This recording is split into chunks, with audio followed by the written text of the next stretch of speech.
What is that one dish that you guys can eat 30 days a month? So a lot of events also keep happening in many restaurants, and we invite for that. But right now, like me and most of the bloggers are, promoting all the small business for free.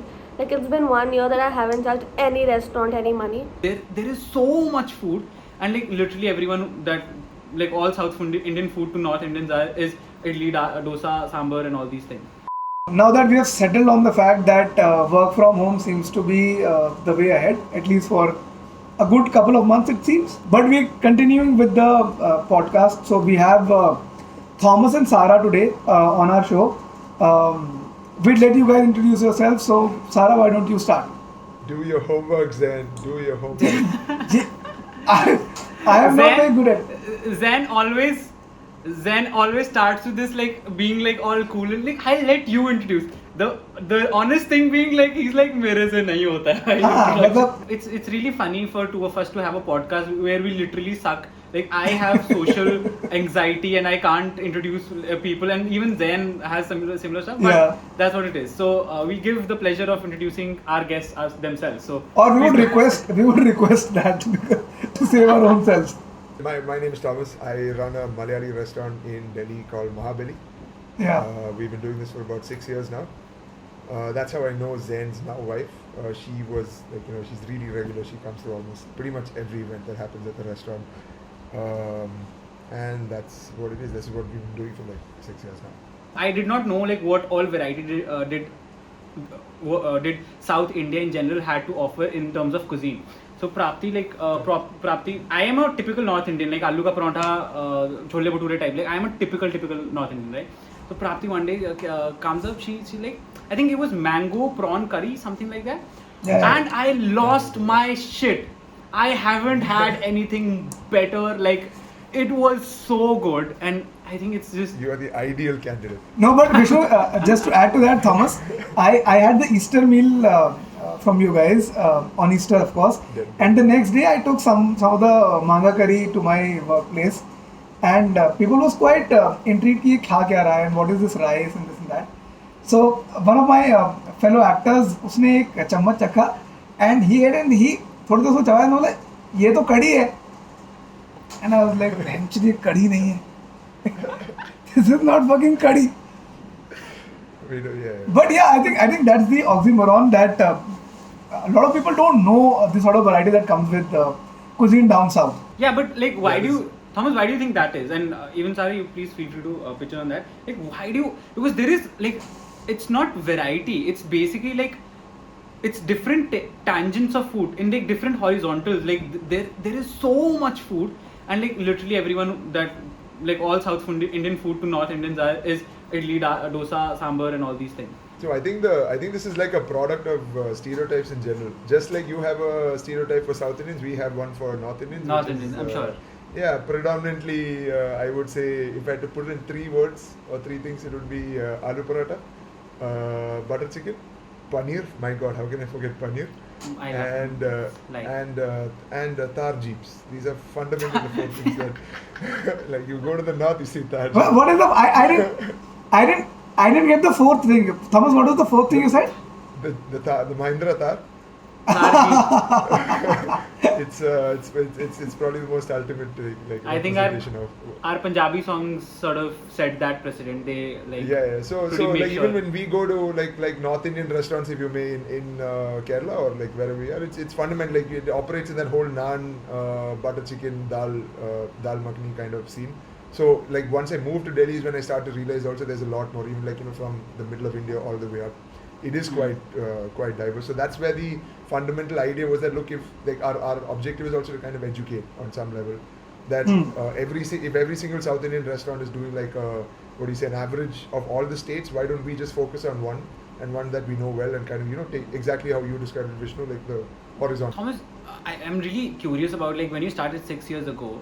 Like I'm sure like because I worked briefly in a food industry, working in beverage with a ginger ale company, and now ginger is a type of a drink that has ginger is such an acquired taste. Like you can't expect everyone to drink ginger ale and all these things, right? Now, I can imagine like you coming in the industry in a market like Delhi where literally everyone is brought up eating butter chicken and like flavors that are like just spicy and just on your face and all these things, right? Like people have a very set taste palette. Like how did you infiltrated that sort of market, number one, and how, like, were you concerned, like, if people will accept this kind of food, and like will people be okay, will this be a regular thing? Because ultimately as a business you have to see that can this be not just something that you do for passion, but also something that people can actually like eat their dinners at breakfast as while going to work or something like that, or order at a like a party or something, like a night party, everyone is dining in at a Mahabali, which is I think very common right now. So what were your thoughts back then, 6 years ago? See, three things happened. We approached it from three aspects. So one was we started in 2015. This is around when in Delhi at least in the metro cities, there was a big mushrooming of regional cuisine per se. You were seeing more Assamese restaurants. You were seeing more Manipuri restaurants, Tamil, Kerala, Kannada. So that trend was already starting. People are also becoming more demanding as a result of traveling more to different parts of India, and food became more accessible as an idea at least. So if you told me Calcutta kosher mangsho, there was context at least, because on some level I've been to Calcutta, I've eaten it, or I've been to someone's house. So there was latent demand which was ready to be tapped. Specific restaurants doing one thing and doing it well. Second thing was Malayali food per se is very easy to sell. We didn't have to kind of market it as Malayali food per se, because it is genuinely tasty. It's not, it from a palate standpoint, I still don't think that we are doing anything special to make the food. That's just the way it is. It's just tasty by default. Yeah, So Thomas, for you to I'm not sorry I'm sorry to interrupt you here, but it's a very Sure. just a curious thought. I just had Sure. telling someone that they're gonna have a dish with a base of mango for dinner is a very weird thing to tell a North Indian. I'm Right. sure mango is a thing you eat after dinner usually, or something that you have Absolutely. like a snack, but a proper meal with a dinner with mango as a base of your curry. That's Also, Thomas, I like the confidence with which you say that the Malayali cuisine is so accessible, particularly when it relies so heavily on beef. like that is the most. So, you gotta cut corners somewhere again. Yeah. You can't have everything. so when I meant accessible, I meant like in the sense you've probably been to Kerala at some point, right? Or you've been to or you know someone who's from Kerala. They'll cook this at home. They'll call you over. Yeah. So what was happening was that this standard South Indian restaurant trope was not cutting it anymore. There was a genuine interest in people to say, okay, sure, you're giving me dosha, appam and vada, but what more can you do? I can eat this here, I can eat this at Sarana Bhavan, I can eat. There are 50 million people who are doing this. But to answer your question, Vishnu, so what we did was we just don't speak about it. So if mango is such a challenge from a selling standpoint, and I'm going to turn someone up, let me just give you something that I say, okay, here's a great vegetarian curry that'll go with your rice. You will then discover, just like this person at Zain's office, in this case not so great, but because you call it curry, but still, you also that's all. I also feel that when you don't know what's coming, you also have a little more. You tend to approach it with a bit more openness. The second challenge is this whole funda around coconut oil. The whole of North India, they don't. Now it's becoming cool because it's it's healthy. It's all those things that South Indians have been telling you for thousands of years are now mainstream. So it's great. But genuinely the biggest, at least from a cuisine standpoint, the challenges was one, yes, as Zain pointed out, beef was an issue. Two was coconut as an ingredient. There's a bit of resistance towards coconut in general, and oil particularly, not grated coconut. And then thirdly, it was we were also at a point where again specific. We were trying to do something different also, and we didn't want to be another serious Malayali restaurant, because Malayalis in general are not serious like that. So we wanted to kind of figure out how can we bring in humor, how can we bring in some sort of quirky aspect, or display our way of life through food, and that's basically what we came with Mahabali. That was So Sarah, just to add on to what Thomas was thinking here, I mean, you've been around following the food scene in Delhi for a while. Do you also think that is there any other reason or any other aspect that you see in regional cuisine and its growth in Delhi, or it's just this that Thomas said? So I feel it's not only his regional cuisine, but also pan-Asian. If you look 10 years ago, Yum Yum Cha would not have been making so much of profit as it is now. It's always full. No, it's a developed taste. Plus, for the people who who really like it, they'll obviously go. Like Malayalam people will obviously go. So I was from a convent school and I had a lot of Malayali friends. His wife was also from my school and it was really awkward. I told him I know her and he didn't knew me. Anyway, she was my senior, super senior. Yeah, so not only Malayalam cuisine or Malayali cuisine, Pan Asian. When we talk about Chinese food, all we can think about is chili chicken, up to chili gobi and noodles. But there is so much more. So as you explore all the cuisines, तभी आपको knowledge मिलती रहती है. And then if a restaurant is serving it authentically, like Yum Yum Chai is there, and then there's mainland China and so many who are just authentic. So वो बहुत अच्छा चलता है. Same as with Mahabali. I don't think they've try to infuse the Delhi fusion in it. Thankfully. है ना? If they try to make it like curry, but also keep it Kerala, तो फिर वो बहुत बेकार हो जाएगा. If you stick to your roots, if it's authentic, then I am sure और लोग आते ही हैं उस पर. Full disclosure, we have 2 items on the menu which are exactly like this. One is called a paneer pakoda and 2 is called a paneer masala. These exist but only 2 items. ठीक है, करना पड़ता है. I can understand. करना पड़ता है मतलब Delhi I also do a lot of things that my heart doesn't agree with. करना पड़ता है. I can understand. मैं ना जिस दिन जब मैंने ज्वाइन करा था Times Internet something I don't know who told me this like I think it was Aaron he said that यार देख कुछ वीडियोस तू पेट पालने के लिए बनाएगा, कुछ वीडियोस तू अपने दिल को पालने के लिए बनाएगा. And it makes sense like some things you have to do to just make sure that you are eating and like there is a base that you can work your passion on, that you can build your vision on. So that makes sense. But yeah, I am But curious. having said that, why would people fucking make chocolate dosa? यार? Like, It sells. उससे क्या पेट पाल रहे हो यार? I swear. Who it fucking sells. buys It sells. rice and What are you telling chocolate? me? It sells. Like It's, chocolate momo also sells. Fucking hell, who are these people? Chocolate. No, so usually what happens is then you list out kya dosa, you'll say masala dosa, Szechuan dosa, blah blah blah. You'll reach item number 100, then aur kya hai? Then you'll say sir, chocolate. Chocolate dosa. That's No, but I started looking at this shit in Bombay when I used to go for shoots and all. वहाँ मैंने देखे cheese garlic dosa, Schezwan dosa, triple चीज dosa, double मस्का डोसा. और फिर ये but जब chocolate dosa है, मैंने कहा भाई like is the CBI actually tracking these people? Because they should be tracked. अरे बिरयानी डोसा उसके अंदर बिरयानी डाल के देते हैं. ये ईस्ट दिल्ली में मिलता है. And he doesn't even let you record it. ठीक है? He says कि मेरी रेसिपी लीक हो जाएगी. पर उस रेसिपी में कोई ऐसा है नहीं कि लीक हो. Yeah, that actually I would actually try that. I would actually try that. Biryani dosa sounds. It's basically rice and rice. oh It's God, basically no, rice. man. That's like, No, Vishnu, like no. I would try that. I think my brain would fuse. Like it'll be like it looks like a dosha, but it's biryani in my mouth. What is going on? Like anyways, the world does not make sense at this point. Why would you do that to yourself? Like नहीं विष्णु, मतलब इस पे ये दोस्ती पे बात आ जाएगी. I have done like मैंने घर पे I have tried the worst combinations ever. Like I have dipped my sandwiches in chai to just taste how it feels. Like it's I do the weirdest combinations ever. But like I wouldn't mind like Nutella and dosa is where I draw the line. I can't do that shit. But See, rice but 9 out of 10 times it also comes out of a deficit problem, no? So that day maybe the only thing you had in your house was chai and a sandwich. So well, why not? That is true. That But is I'm true. saying here, That is true. But anyway, since like it's inevitable we talk about lockdown and its effect that you've had. Like since the last podcast that Zain and I did was just talking about lockdown and, essentially, yeah. and can India actually afford a lockdown? No, And but just since- to Vishnu complete. Sorry, I thought. Sorry, go on. No, you complete. Then I'll add my bit.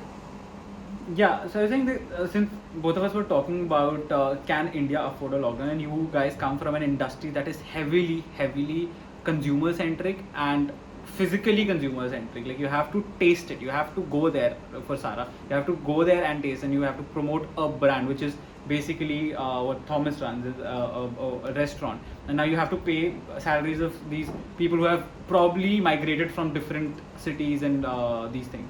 How is your ecosystem like, and how do you like, what is your insight on that?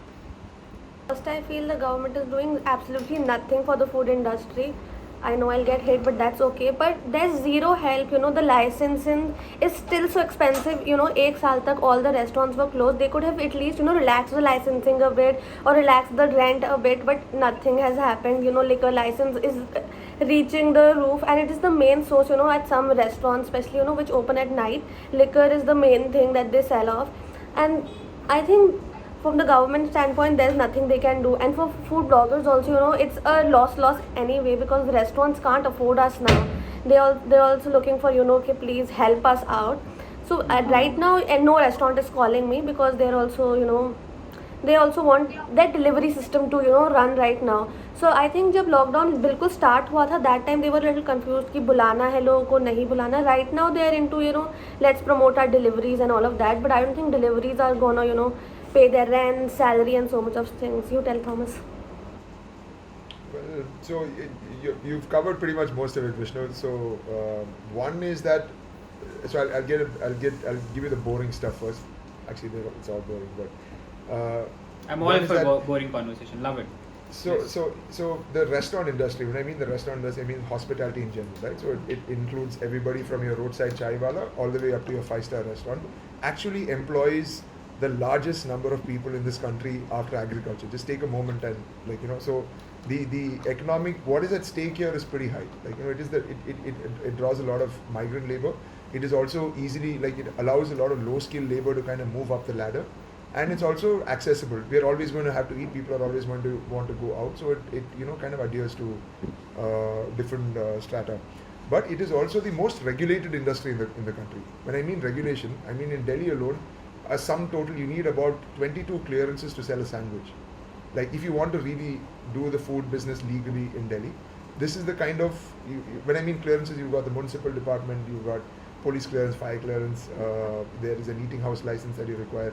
There are basically like a sum total of 22 different hurdles you have to jump. Yeah, crazy. So the point is that the moment you regulate it, also it becomes counterproductive, right? And these departments don't talk to each other. They operate independently, which means that they will start building all these norms. Yeah, they'll all build laws and norms which don't necessarily agree with the other departments. So sometimes you reach this point where it'll say, well, your door has to be 90 degrees. It's like basically having 22 wives that you need to sort of well, make I would not happy. Say wives are make happy. well, Like I'd say wives and partners are much kinder than the government is. I'll have to say. I'm not too sure if they'll be as kind if you have 22 So- of them. Just saying. Yes. No, I wouldn't use wives for sure, but it's nowhere. This is a whole different ballgame. This is bureaucracy. This is what we are famous for, where the Indian, the system is famous for. So it is also regulated, which means that in situations like lockdown, right? So we're talking about an already this really messy system of laws and norms, and 50%, 90%. This protocol, FSI will put out 25 list of things you should do and do not do. Sanitize your surface and all. On top of that, you now have a government also putting blanket statements saying that you can't move between 10 and 6. So fundamentally, our focus then moves away from creating good food and running a business towards trying to tick all these boxes which cover everything, and then finally by the time you're done with all this, you'll realize, well, hey, I'm dead anyways. So it's been hard. So from a business model standpoint, the highest expenses for a restaurant is rent and manpower.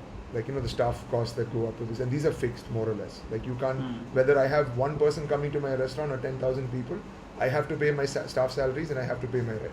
Right, so when the first lockdown came, this is where all the frenzy was about, right? How are we going to pay salaries and how are we going to pay rent? So at multiple levels, so smaller restaurants have lesser leverage than a larger restaurant company which owns multiple restaurants with these malls or landlords and all of that. So it's been there's been a bloodbath on the smaller restaurant side of things because they just can't survive. They're not PE funded. They don't have very deep pockets in terms of keeping the business going. You actually need it's a very cash heavy business. Most restaurants I know have a credit system where they pay their vendors 2 months later. That's just the way it is. So if you consume in January, they will generate the payment towards say in March, April. That because cash flow is heavily controlled to kind of mitigate all these things. So when you cut that cash flow, which is exactly what happened with the lockdown. You suddenly bring all these revenue streams down to zero, all those things start piling up. Like, it's basically Wall Street on a bad day. Over leveraged, undersold. All those little cracks that look like only small cracks to you suddenly become these mountains that you have to climb. So the last year has been tough, like in the sense, a lot of people have lost jobs, of course. It wasn't viable for these migrant laborers to also. The realities are the same for them also, right? They also have to pay rents. They also have to pay, daily running costs. So if they don't get salaries to kind of compensate for that, the next best thing is to kind of go back home, which is what there was this huge exodus of highly trained, skilled restaurant labor moving back to their cities. And then, well, some of us had the privilege. And I use this word very, very specifically. It is not through skill or through any sort of mind business ninjutsu that we're surviving today. It is brute force luck. There's just some when the cards fell down, it felt okay for some of us, and it hurt a lot more people on the side. So. But And how, that is it. yeah, okay. I was saying that, do you think the delivery option is quite, is a saving thing, or do you think it can survive a restaurant? Like a restaurant can survive Not just on really. deliveries? So they're two different models completely. So there's a common confusion between saying, oh, but if you don't eat in the restaurant, you can just deliver to people's houses. So a restaurant there's a reason why they pay high rents, right? They want to be in premium spaces. It's a very eyeball heavy kind of business. Now delivery, on the other hand, you don't need to be in a premium space. You can kind of have a dark kitchen somewhere, pay lower rent. But the problem is now, if you try to do delivery from a high street location, the maths doesn't make sense, because you are paying higher rent, but you also have to cheapen your food. There's an expectation that delivery is cheaper also, because you're not giving full service, right? There's no one taking your order, no one serving you stuff on your table. So in that sense, you cannot. There's a limit up to which you can charge to a customer also from a pricing standpoint. And more importantly, and largely so, about 95% of the delivery market is controlled by two players, which is Zomato and Swiggy. So what you save, so even though it is cheaper to run from a rental standpoint, to run from a dark kitchen from a non-premium place, you still end up paying the same, if not more, in terms of commissions to a digital landlord. Like these aggregators, you have to pay for ads, because the only way to discover on a digital platform, you guys will know this more than I do, is that you have to kind of promote yourself on some level, right? You're not grabbing eyeballs by people coming through. Your word of mouth can only take you so far. You have to be on a platform. You have to be on top. You have to kind of figure out how these search algorithms work, and that costs money. That costs like serious amounts of money. Like when you want to. So I would say yes. I would say yes and no. Like delivery is an alternative to kind of survive. It's not. It'll at best it'll cover your costs. Like there's no take home salaries or anything. At best you can kind of stop that hemorrhage of blood that's happening. But it's not for a restaurant to kind of pivot into delivery in a restaurant premise. Not so much. Like it just doesn't make economic sense. How just to get perspective from you, how would you suggest is there's some किसी का कुछ speaker, external speaker on है क्या? Like I can hear my. I think it's fine now, Vishnu. I think Okay. पहले मुझे भी आ रहा था, but it's fine. Yeah. हाँ. So Yeah, it's fine. yeah. So I was saying, how would you suggest from within the industry, like what changes and what, because clearly we're in a pandemic, certain things need to happen. When we talk about occupancy, because it's a closed environment, and I'm being the devil's advocate here, it's a closed environment, and that's only where this virus is easily transmissible. Now, from inside the industry, what do you suggest are like things that make sense to you, and things that are absolutely preposterous and kill more people would, in an economic sense, would kill more people than a lockdown, or like if you're planning to save people from the virus through a lockdown, you're killing more people economically with the lockdown. But what would you suggest is the right place where you can also thrive and run a business, but also make sure that the pandemic is taken care of? So the thing is, the problem is that they're being very selective. There's some weird logic that is going on between what to ban and what not to ban, right? Like it makes no sense to me. Like for example, you can allow a religious gathering on some level of millions of people, but you will not allow a controlled environment. Like today, a restaurant is probably the most highly controlled environment in any situation. Like there is someone checking your temperature at the door, it is being logged, your mobile number is being taken. These things are now come very like we tend to miss these small little action points, but when you just look at it These on are a whole, these are yeah, a normal these are- thing, yeah. But when you look at it, like fundamentally, it's a highly controlled environment. Like you're checking people at the door, you're controlling the number of people which are inside, right? Whether it's enclosed or not. By law, you're only allowed to seat 50% capacity. You are sanitizing things like a mad person.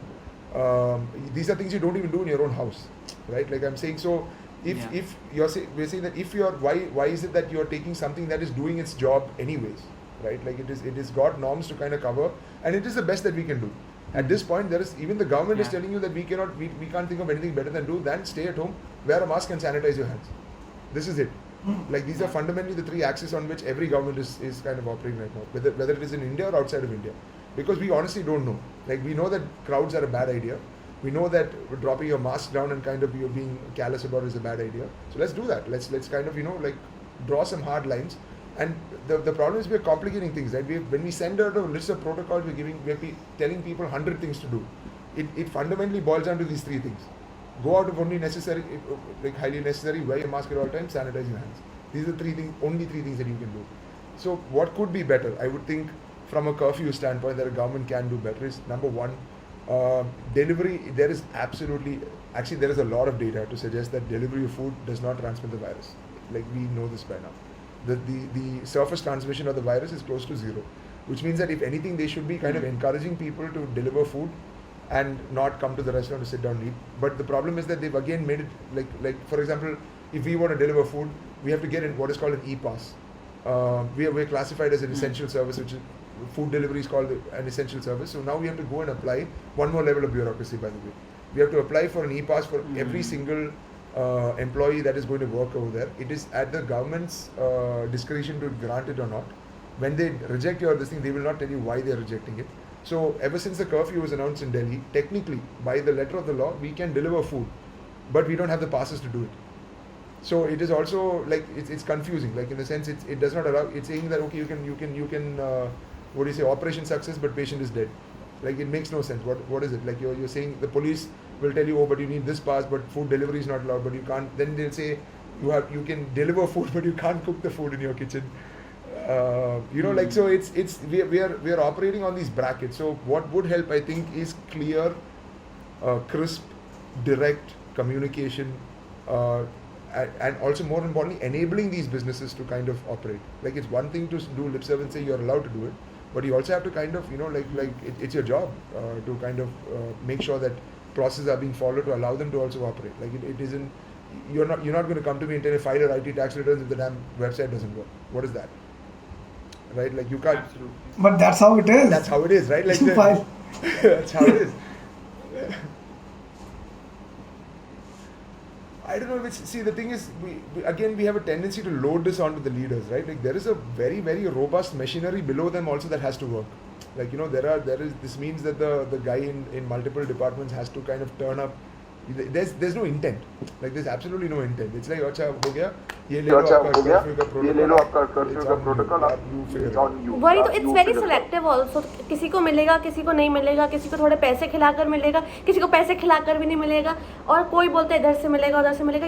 It's crazy right now because मुझे लगता है किसी को अपना काम करना ही नहीं है, सबको ऐसे टालते रहना है. And there is no one you can also complain to, because as he said, You the can't- marks get rejected. So you my can't dad complain. Yeah. You can't complain to the teacher about the teacher. Exactly, basically. right? Like my dad runs a pharmacy. So half of his boys have the e-pass and half didn't get. Why?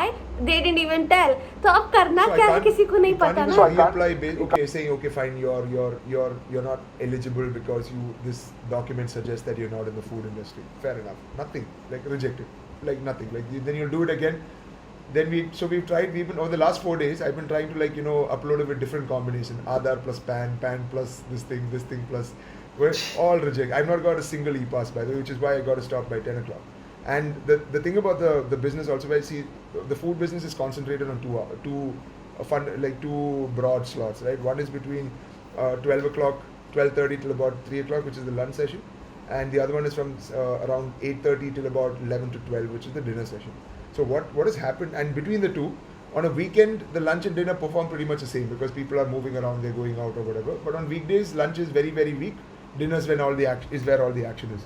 So the curfew, while it's allowing you to operate, it is basically not attacking, like not by design also. Unfortunately, it has also kind of eliminated a slot of your business which is doing about 80% of your business, right? So all of these things that you're operating from 11 a.m. to 10 p.m. or 9 p.m. or whatever is for 30% of your business. 70% happens after 10 o'clock, right? Like, and you have no way of accessing that. Absolutely no way of accessing that. So, there is the problem is there's a lot of representation that has also gone to the government. It's been like we're not new to this. We're doing this over again. We've done this, like we did this in March last year. We've systematically unlocked. We've kind of reduced the intensity of each of these protocols progressively over time. So this is not new to us. So to kind of say, if anything, we've not learned anything from history, or we've not learned to do things. We're still going back to that hammer to a nail kind of approach, like bang bang bang. If it works, otherwise thrash this out and figure it out. So that's a bit disappointing. I mean, I would say that's not changed. It's still like we'll figure this out later. Let's do this now. Or you tell us, and if you tell us, it'll come and also, see, I understand that the government has got its hands full. It's trying to kind of figure, what works for everybody, and there's not going to be a perfect solution. But I do think that we have to at least retrospect and look behind. There's a wealth of information there on what we could have done better. And I think we should act on those. 100%. But just to lighten the situation, despite all of this, there is still somebody out there selling a chocolate to somebody. Yeah. And somebody is buying it. It's all demand and supply. Absolutely. People are loving it. Like Wow Momos sell brownie momos. It has brownie inside of the momos. Oh And my people God. love it. Did And you there's come chocolate with an sauce on intent to top. piss everyone off? Like, we were gonna get unsubscribed. No, but this for me personally, fucked up I shit. say It for gets me, what I've views done is, also. So even I like it. People wanna watch it. They wanna abuse, but I get the views, so I'm fine with it. The steamed maida with brownie. Yeah, and then it's fried also, no? And they fried also. So it Oh, tastes yeah. crunchy. And then there's chocolate sauce on top, and people are like, ये क्या बकवास है, ऐसे चाट पापड़ी बना दिया इतनी sauce डाल के, and people go like crazy, but you know. लेकिन किसान जाम खाते हैं ना चपाती के साथ, वही फंडा है, वही भी मीट और मैदा ये मीठा Exactly. वो तो so the premise is the same. So as long as it tastes good, I'm good with it. But I mean, just to reflect on what we were talking about, Sarah and Thomas, I have this thought in my head that probably, as long as you aren't serving an experience, the overall dining aspect of the food business is on its way out. As long as you're not serving an experience, where whatever you are serving will not be the same in its home. And then you talk about this ginormous sort of like you said, digital landlords, and that's the word I would use more often now. The digital landlords called Zomato and Swiggy. So and since we have the both of you here, how does this relationship between a restaurant and an influencer work? And how and what are the dynamics like? Like Sarah, why don't you enlighten slightly on that? Restaurants majorly don't have so much of budget that a normal regular brand like McDonald's, Starbucks or these kind of restaurants have. So we generally bloggers are invited to these restaurants and we go and dine in and we give stories, or if we really really like the food we give a post shout out, but it's very minimalistic. More of our income is generated from brands and brand deals and all of that stuff. So जैसा उसने बोला था starting में, कुछ काम पेट पालने के लिए और कुछ दूसरा क्या था विष्णु, दिल पालने के लिए. हाँ, तो ये वैसे ही होता है. And restaurants invite us a lot, like a lot of restaurants, they mail us, DM us, so whatever that happens. Like I have been invited to his restaurant for some Radio Mirchi meet, something I remember. कुछ ऐसा हुआ था ना महाबली में, कुछ इसके साथ Red FM के साथ, so they were handling Red it. FM के हाँ, साथ. Red FM के साथ, हाँ. Red FM. Yeah, so they host a lot of these things. So a lot of events also keep happening and many restaurants, and we invite for that. But right now, like me and most of the bloggers are, promoting all the small business for free. Like it's been 1 year that I haven't charged any restaurant any money. So yeah. Good stuff. Good stuff. Thumbs up. भिजवाओ खाना. Thumbs up. Mango curry चाहिए मुझे. 100%. Bro, that mango prawn curry is just it's unlike anything I've ever had. It is like I couldn't imagine mango as that ever. Like it's something that just it's an alien thing for me. I just fucking love it. It's great. It's great. Yeah, there are a lot of It's mango good. dishes, you know. It's good. Yeah, there's mango sticky rice also. Japanese Oriental cuisine. They serve mango with rice, and it's very nice. The only mango thing, so my mother comes from Himachal, right? So they have a lot of like mango chutneys and all these things. So they make this thing called banji. It's a banji basically. It's a liquid khatte aam ki, like kache aam ki, the thing that they eat with chawal. It is like it's crazy. I've had two things that have mango as their base, incredible. But I don't know of dishes that are made with a base of mango and stuff like that. But anyway, Thomas, I want to ask you this thing. Like, what is that one thing that you've created in food that you're so proud of? That's something that's very unique to you and Mahabali. Like something that you've made in your journey as a I would say food.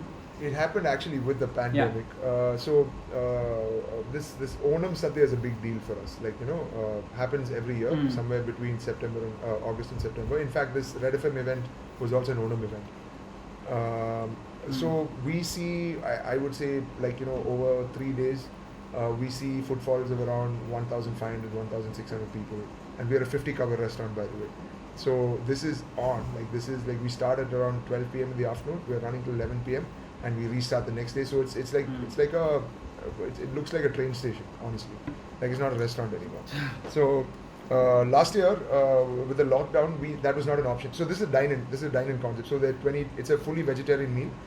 It's served on a banana leaf. There are about 23 items, including rice and papad and all of that. Fully vegetarian. So it's a very tactile meal, right? So people come to the restaurant for that experience. Like it's colorful. Like you sit down, you're eating with your hands. And everything that we've been told about COVID protocols runs counter to this. Like you don't want people handing you stuff by hand. You don't want to be eating with your hands, or you have to sanitize and leave, whatever. So what we had to do is we had to kind of figure out how can we do this in a delivery format, right? So we really had to go to the drawing board, and packing 23 items hot and cold. Figuring how your customers are also going to kind of lay this out. Crazy. So I would say if there was one thing that I feel that we actually cracked, I think we're the only restaurant, at least only Malayali restaurant that has cracked a sadhya. How to deliver. Like now, we're pros at this now. Like we even did it like yesterday, in fact. We did it for Vishu yesterday. Last year during the lockdown, we delivered 1,423 to be exact sadhyas across Delhi, Gurgaon, Faridabad, Noida, Mayur Vihar, if you lived in NCR, we did it, so I would say from a pat on the back standpoint, I say that's probably one of the most difficult, and we didn't have a single failed order per se, technically. Everybody got it on time.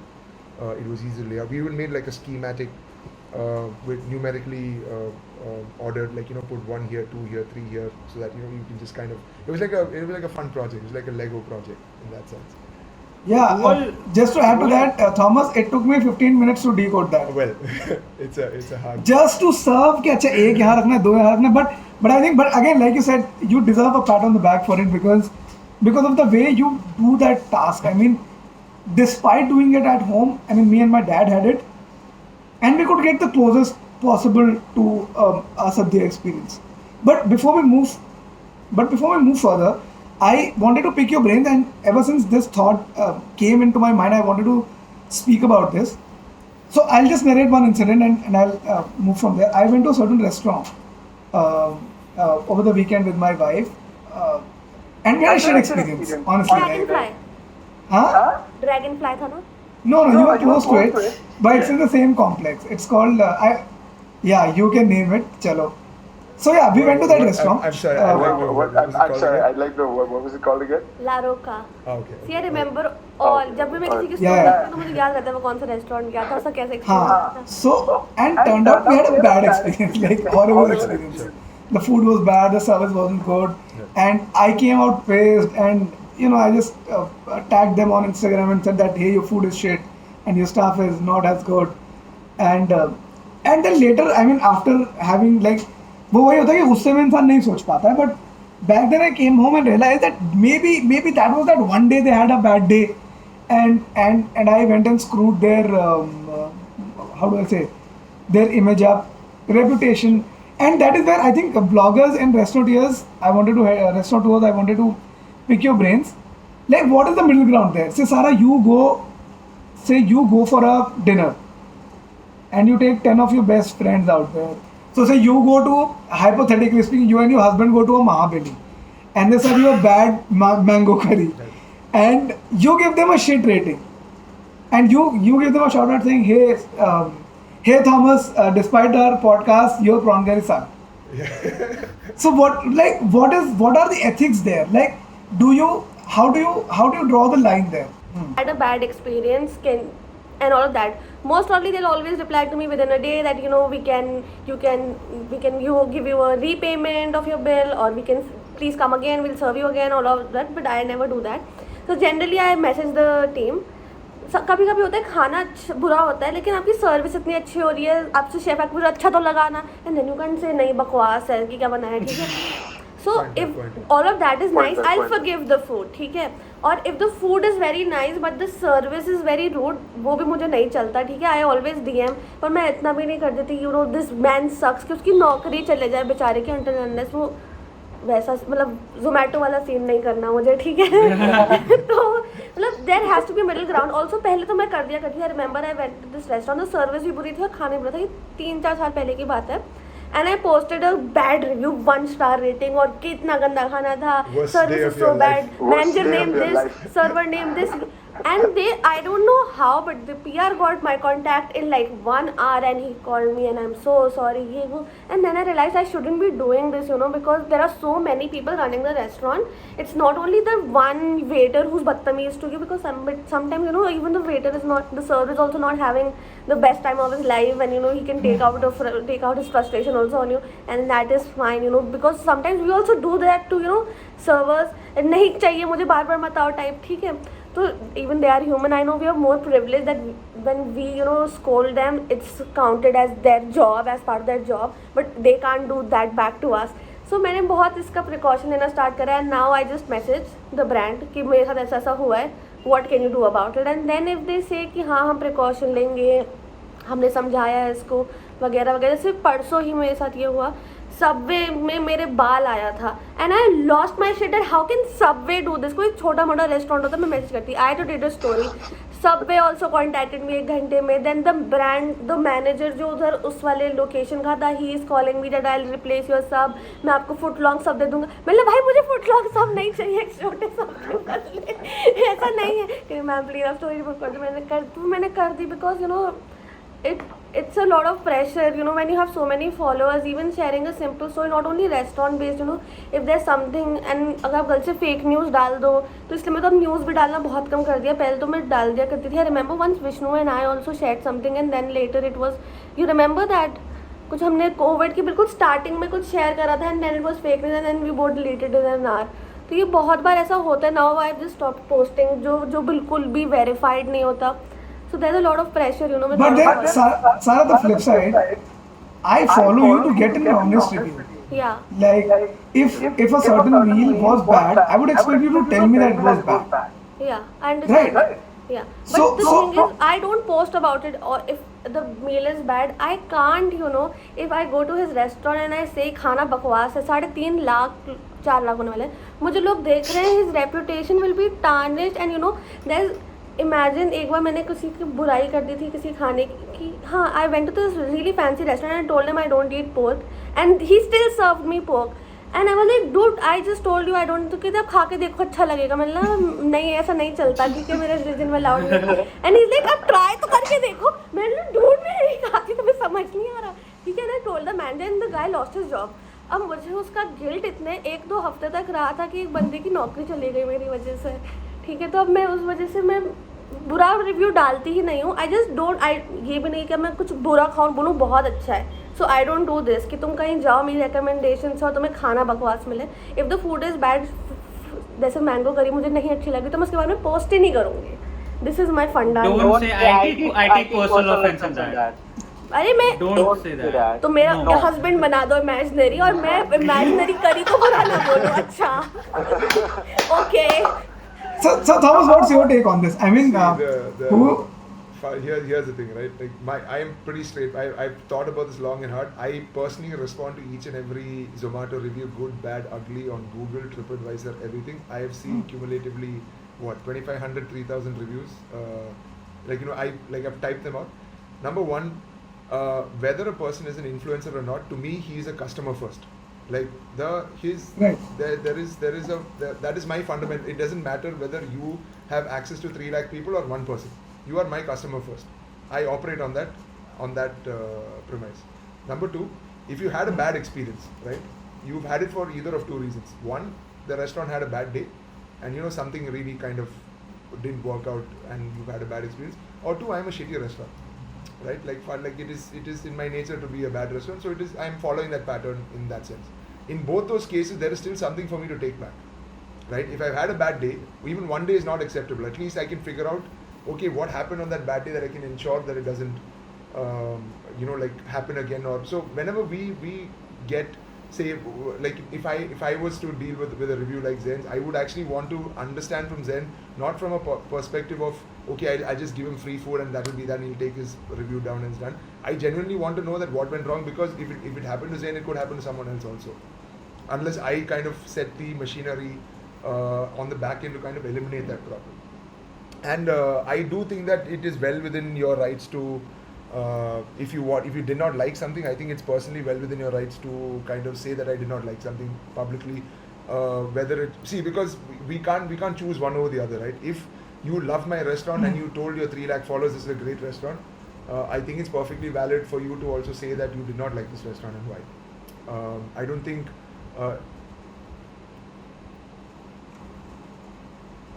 No, so I'm saying, so where I differ is, I don't think it has to be the first point of, like, I don't think you have to go public immediately with it. Maybe not. Like, so you can stagger it out, right? You can probably, so my point is, if the system is to solve the problem in the first place, right? If I want to kind of make sure that Zain doesn't have a bad meal again, I think Zain also on some level wants to kind of fix this, right? He also wants to be heard.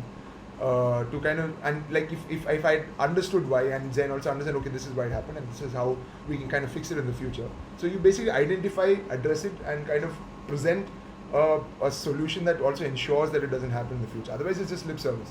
Like this 101 PR people will call you, you will feel bad about it, you will feel bad about the person who's been axed as a result of this or whatever.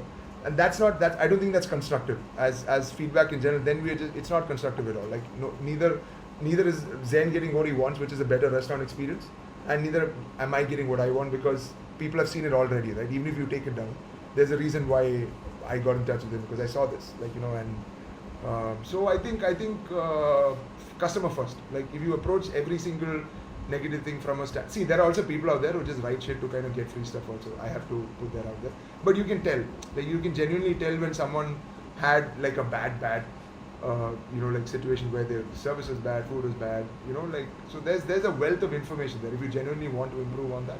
Try and texting you कि मेरे साथ बहुत बुरा experience रहा है, and then this happened once. I messaged this place कि मेरे साथ बहुत बुरा experience रहा है, and you invited me as a blogger, और मेरे साथ इतना बुरा experience रहा है, I can't imagine what you are giving to the customers and all of that.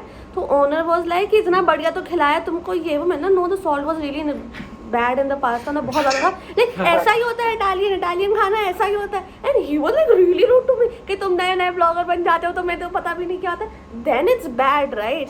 तो कि मतलब तुम मुझे ही accuse करो कि मुझे खाना. That I'll speak on behalf of this restaurant owner, that he's probably taking out other frustration, refer to the 22 licenses and the bureaucracy. He's like, इतना मैं करता हूँ, ये सारा कर लिया मैंने, और आप बोल रहे कि वही है, मतलब बहुत ज़्यादा है, बाइक लाइसेंस लेकर आया. It's like those table flip moments, man. Oh, can't do this.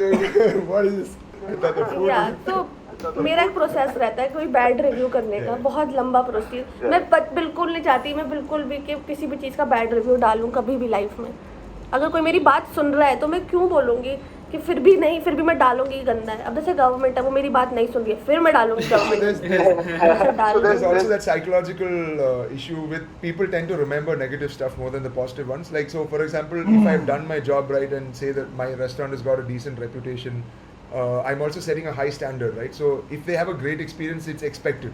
It's like obviously you should have a good experience, and if it's bad, it's counter to that, right? So which is why negative ones tend to stick more, and which is why like you probably have to be a little more softer on the negative ones and like get it across them. It does a lot more damage psychologically also to the general populace when you say something bad about a restaurant. Say something bad about a restaurant than a good one. Yeah, exactly. ये point को मुझे भी इससे याद है कि मैं Subway तो बचपन से खा ही रही हूँ. मैं कभी ये नहीं डाला वाह वेरी नाइस सबवे, पर कभी मेरे सबवे में बाल आया देन आई से ये कैसे आ गया भाई. Yeah, what's going on? Jain अब तुम बोल लो, चल तुम सो जाओ. नहीं मतलब I was just listening to you guys because in my head I thought that मुझे ऐसा लगता था that there is an added pressure on restaurateurs to be perfect every goddamn day. Yeah. Like for me, I mean that restaurant that I went to might have been a good restaurant. मैं एक दिन गया, मेरे को नहीं अच्छी service लगी, I called them out. Like a insane amount of pressure है भाई. Well, लेकिन sir, that's the job. I'm saying that is the job. हाँ. मतलब That's true. That's like saying I don't want to be a surgeon without being seeing. Yeah, that's how it is. Like so, so I'm saying as a restaurant, if you're not willing to take that on, where you have to bring your A game each and every day, you are in the wrong business. Like that's just it's a nature thing. Like if you and it's perfectly valid also, right? Like I'm not that kind of person who's perfect every time, and we're not, right? We're human. We make failures, but that's the job. Like that's the expectation level that comes with the hospitality scene, is that you have to be A or close to A plus, whenever because failure is not an option. This is what happens. These are the consequences. But I think that's true with every profession eventually these days. Yeah, absolutely. Say, I mean, Vishnu has to make a crazy video every time he makes a video. That is so true. Like I have to wake up thinking about how can I up my last video, and how it has to get more views. It has to get more views. And when it doesn't, even if it gets like as much views or a little few likes, I am just disappointed in myself and not just people. Like it's that self burnout happens and all these things happen. Like how do you sort of like I'm sure this is coming from a very skewed point of view, because this is a very personalized question. Like if I continue my A game for a long period of time being a creator, because I have to be creative every day, like up my game. Like as someone who serves people every day, has a very consumer relationship, how do you not suffer from those burnout as a brand? Like how do you not sort of be like have those lows in business mentally as the owner of a company? We do. I mean, I go through it very frequently, in fact. So my way out of it is to tap out for a period of time. So I just take time away from work, say 2 weeks, 3 weeks, where I'm not accessible to the company. I'm spending time doing things that I want to do on my own time, where I'm not chasing this to-do list or organizing things. The burnout is real. In fact, like today, today is my day off because the last 15 days have been crazy. In terms of, so I've basically turned the internet off on my phone. Told the guys that I'm not going to be on site or whatever. Figured whatever can wait for 24 hours. So वो करना पड़ता है. मतलब that is, otherwise you go insane. You have to. No, you said go for it. Continue. No, you said go for it. I was saying taking a break is also very, a privileged position where you can take a break. Agreed. Like everybody cannot afford a break, No, so like if which is where you got to empower the guys below you, right? Like so we have to move away from that perspective. Or look, only if I do it, or if I do it my way and my destiny. So over the years we've also kind of built an engine which can kind of take over in these situations, right? Like for example, it became even more pertinent in the COVID situation. I cannot say with any sort of guarantee that I will be able to go to work tomorrow. For all you know, I will develop symptoms today. I'll do my test. I'll be positive. 14 days, I'll be out of commission. So that my business or the employees that are relying on this should not suffer as a result of me not having at least developed a plan B for it to work on its own without me, right? So these are those little ways where we test it out. Like I stay back and I go back and I see, okay, what was wrong, or where were you feeling the presence missed, or what can we do better so that I don't have to be with you, or you are, and I'm giving you decision making skills also and power also. Make the decision. You don't have to run everything by me. If you think this is good for the restaurant, go for it. So burnout, that's the only way. In my experience, the only way to kind of avoid burnout, because we are also a social media heavy kind of business, right? You have to look at reviews, you have to look at comments, you have to respond to them, so you're on all the time. Either your phone's pinging 101 WhatsApp groups, one for like maintenance, this, that, whatever. So you're like it's ding ding ding all the time. The only way to this thing is to cut out. So like even if it's like 2 hours a day, whatever it is, like this is what has worked for me, is that I take a step back. Like I say, because I can't be my full self if I'm not good myself. So I can't bring freshness to the table. I can't So that's, I mean, it's worked so far. Like the first 3 years, it was like she said, it was not an option my first year, because that's the hustle, right? You don't have that choice. If you don't turn up, it's going to tank. Actually, you know what, when you don't have that choice, it's a weird, this is a very personal thing again, but when I did not have a choice to not make videos, I just made videos, and I was so relentless, and I just had ideas, and I just had that sort of drive, which I don't know where it came from. And now that I have the luxury of taking a break, taking a break and sitting and then thinking where I want to be in the next year, and like making a vision and all these things, now I can. Do you also think like that when you have that, when you don't have that, when you just can't, that those creative blocks don't happen, those creative burnouts don't happen? No. Then I think that is what Sarah was saying, that ये एक privilege है, which I think all four of us in a certain sphere have earned it. But I don't think taking a break for me right now also is a privilege, because there are so many brands who want a viral video. I don't understand how can I give a brand a viral video when they are No. sending me a script. मैं कैसे करूँ? They want कि आपकी उस video पे इतने million views आए थे, हमारे पे भी आया. So I have to integrate a brand also and then get views also. अगर views नहीं आए, I know that. So अगर व्यूज़ नहीं आ रहे तो आपको पहले पता चल जाता है इस पर व्यूज़ नहीं आने वाले हैं. बहुत सारे वीडियोस में ऐसा होता है, पहले ही पता चल जाता है. So taking a break for me is really not a luxury, because I can not give अपना फेस किसी और को कि तुम जाकर खाओ कहीं और पे. ठीक है, there are so many times. मैं जाके खाया हूँ, तुम मुझे बोलो तो. लारोका भेजूंगी, देखो रिव्यू. हाँ, तो this is the thing. But a lot of brand collaborations are also very head, मतलब बहुत सरदर्द वाली चीज़ होती है ये. ठीक है, पहले जब आता था ये brand collaboration and giving good money, used to love it. पर अब तो मतलब बहुत ही ज़्यादा प्रेशराइज्ड भी इंसान फील होता है. You have to write a whole script, you have to make sure the script is funny, कि प्रोडक्ट इंटीग्रेशन अच्छे से हो रहा है, सीमलेस जा रहा है, व्यूज़ आ रहे हैं. It's so much of pressure. I am not sure Vishnu if you can relate, पर कभी कभी ऐसा होता है तुम गाना सुन रहे होते हो एंड यू लाइक इस पर तो मैं रील बना सकती हूँ, है ना? all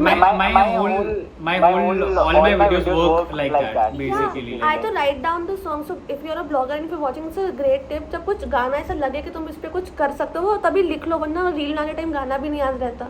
तो हमेशा मेरे तो दिमाग में यही चलता रहता है कि मैं इसकी रील बना सकती हूँ, अच्छा ये रिलेटेबल कंटेंट लग रहा है, इसकी बना सकती हूँ. And I am writing it down.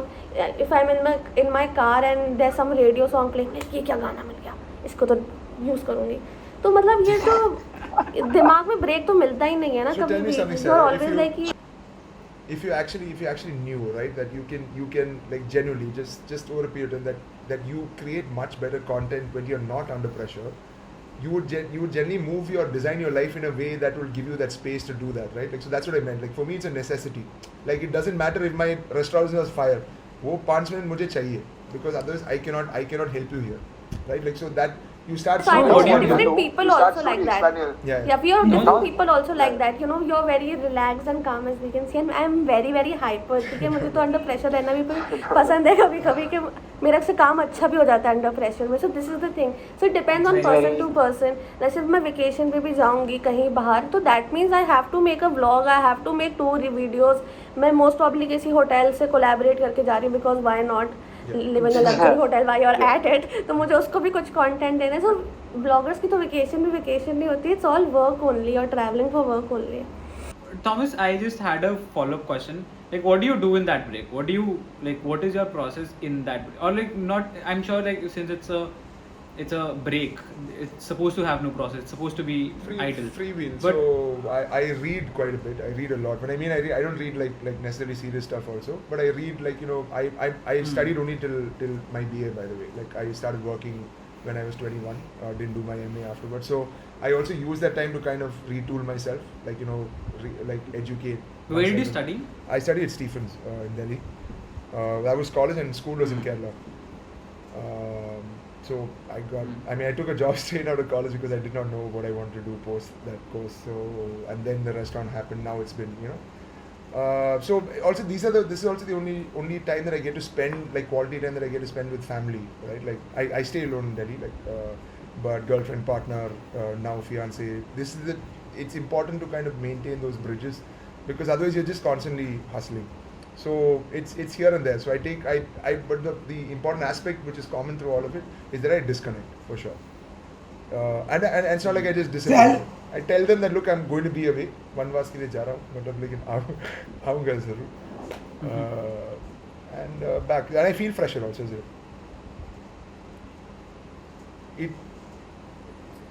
It is amazing. If it is amazing, just turn your internet off, my friend. It is amazing the kind of freedom it gives you, because switch off notifications. My email button, WhatsApp button, वो notification number आते हैं ना, वो सब by default is off on my phone. Like, you know, those things give me anxiety, saying there are this many emails, this many. But Thomas, just to add to this here, this process of being able to do that is also very difficult.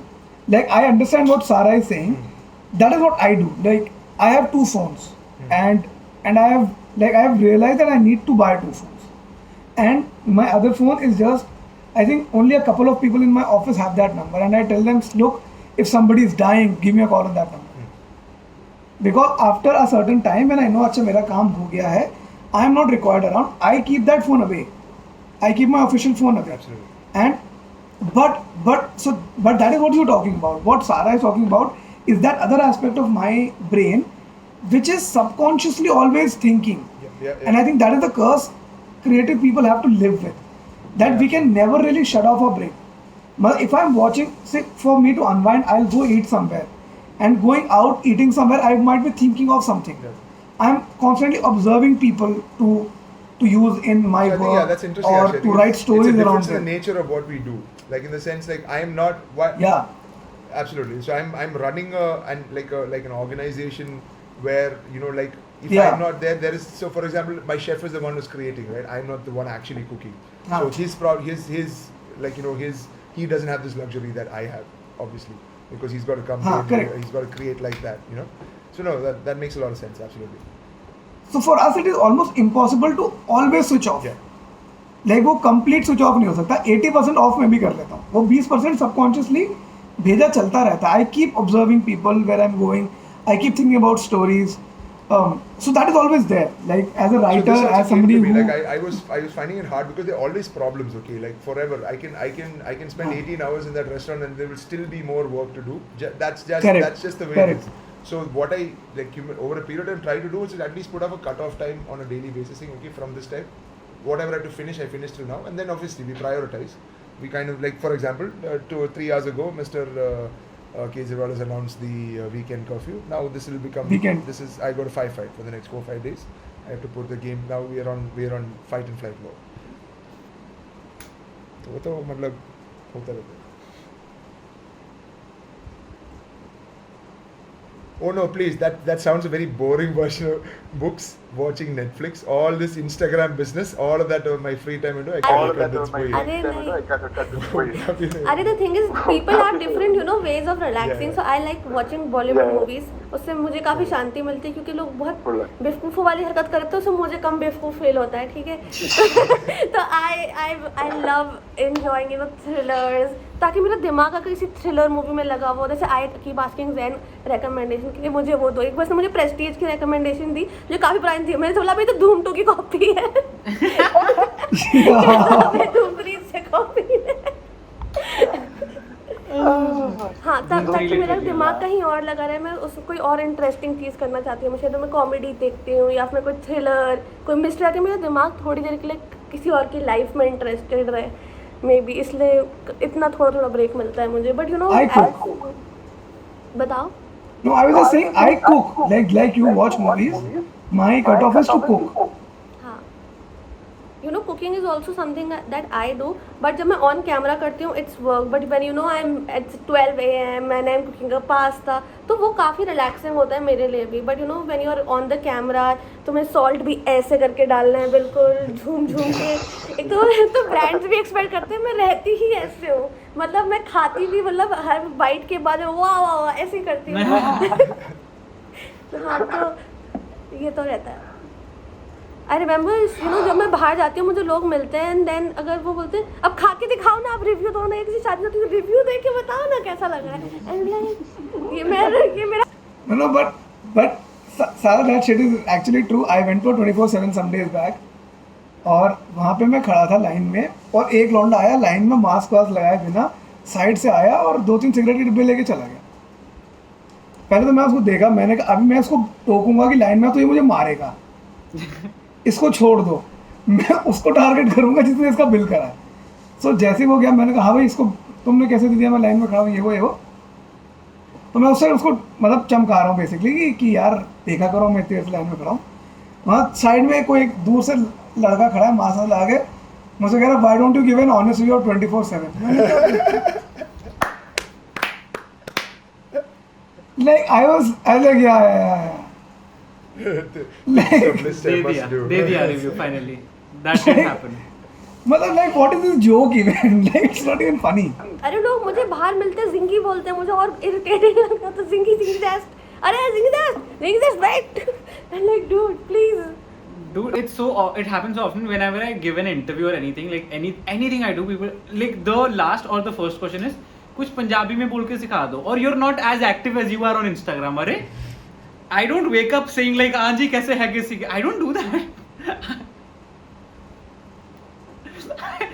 I was yeah.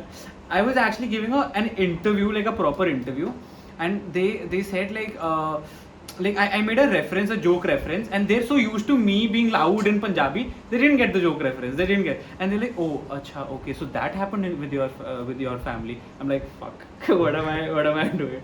This is gonna be a terrible article, but yeah, happens way more often. Okay, cool. Just doing a kiddish thing here, but I always do that with a lot of interesting people I meet. What is that one dish that you guys can eat 30 days a month?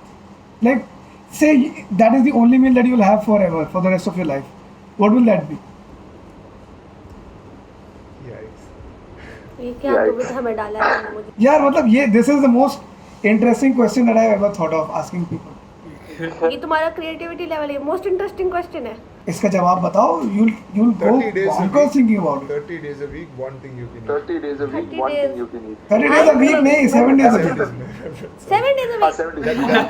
That ठीक है. question Butter just threw chicken. me out. True North Indian has spoken. I think I can survive on butter chicken for a week. Okay, Vishnu, what about you?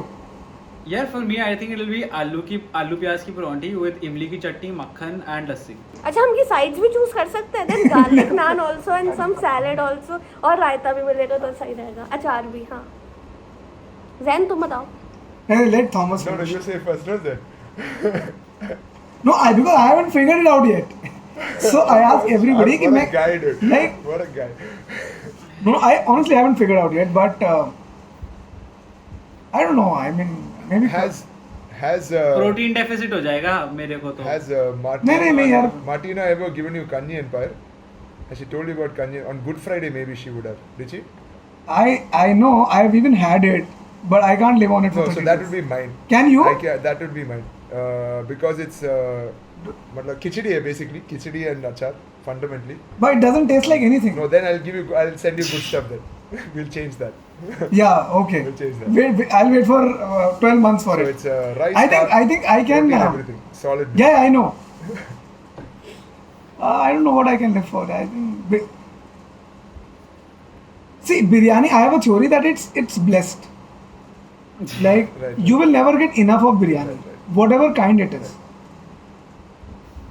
So I think maybe like I think I'll settle on Also, curd rice. I'm honestly. doing this based on what I can cook also. It is something I can cook. So I don't have to depend on anybody for this. I can make it myself. So that way is also... Then I'm with that logic, I am dying with starvation. With that logic, मतलब चावल और दाल ही है. So it's good only. No, I can. I Awesome. think I can survive on curd rice. हाँ, curd is excellent I think choice. with that conclusion of what we'll survive on, I think this is a great note to end this podcast on. Happy lockdown, guys. Happy and- lockdown.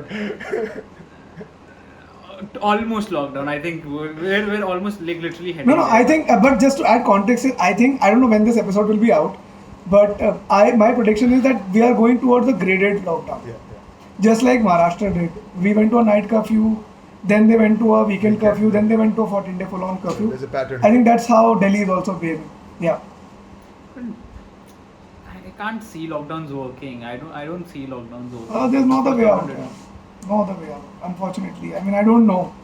It's a Again, very people problem. This is a people. This is not a public problem. This is a people, like a one person problem. This has to be a bottom top solution. The solution has to be a bottom top solution. Like people should be responsible enough. And like I think with the first lockdown, the government and the institution in charge should have understood that, like, hey, how do we educate people to take responsibility? Like when they go out, they sort of make sure.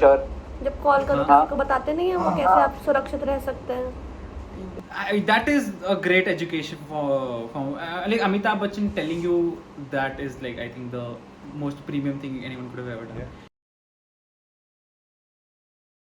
विदेशी लोग action करते हुए लगते हैं jail में. अब हमारे यहाँ सड़क पे जगह ही नहीं है लड़ाई करने की, उसमें तुम कुछ दिखा दो, कैसे बिलीवेबल उसको मैं मान लूं. नहीं तो इसीलिए हम दिखाते हुए तो वही है ना, गाड़ी ऐसे चली कि ठेले का सामान उड़ गए. ठेले से सामान उड़ गया. और इस पे तो किसी का बहुत बढ़िया जोक है, आई थिंक विपुल गोयल का ही है, कि वो गुंडा जब आता था गरीब बस्ती में और गरीब बस्ती का आदमी उसमें मार लगाता था, तो इतने का तो गुंडा वैसे वसूल नहीं कर रहा होता था जितने का हीरो उसमें पिटाई करते हुए नुकसान कर देता था.